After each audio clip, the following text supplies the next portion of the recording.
সুপ্রিয় দর্শক, আসসালামু আলাইকুম। এবার ভারতীয় পণ্যে অতিরিক্ত শুল্ক আরোপের হুঁশিয়ারি দিলেন ট্রাম্প।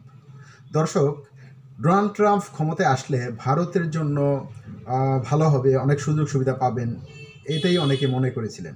বাস্তবে কিন্তু তার উল্টো। আসলে যুক্তরাষ্ট্রের পররাষ্ট্রনীতি একই রকম। ক্ষমতায় যেই আসুক, তাদের পররাষ্ট্রনীতির কোনো পরিবর্তন আসে না।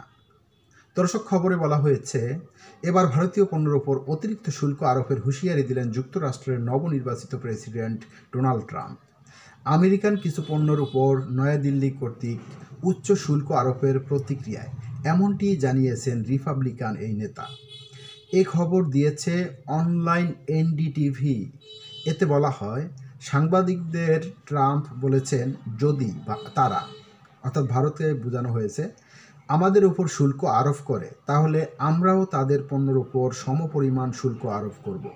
তারা শুল্ক দিলে আমরাও দিব, তারা যে পণ্যের উপর দিবে আমরাও সেই পণ্যের উপর শুল্ক বৃদ্ধি করব। তারা শুল্ক না দিলে আমরাও দিব না। চীনের সঙ্গে সম্ভাব্য বাণিজ্য চুক্তি নিয়ে এক প্রশ্নের জবাবে ভারতের প্রসঙ্গ টানেন ট্রাম্প। তিনি বলেন, ভারত ও ব্রাজিল এমন দেশগুলোর মধ্যে রয়েছে যারা কিছু মার্কিন পণ্যের উপর উচ্চ শুল্ক আরোপ করে। নভেম্বরে ভূমিধস জয় পেয়ে দ্বিতীয়বারের মতো হোয়াইট হাউসে প্রত্যাবর্তন করেছেন ট্রাম্প। তিনি এবার বেশ কয়েকটি দেশের পণ্যের উপর শুল্ক আরোপের হুঁশিয়ারি দিয়েছেন। সে তালিকায় যুক্ত হতে পারে ভারত।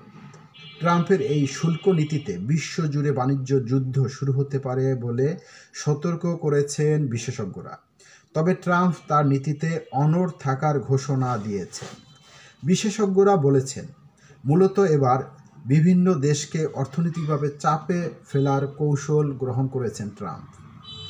দর্শক, ভালো থাকবেন। আল্লাহ হাফেজ।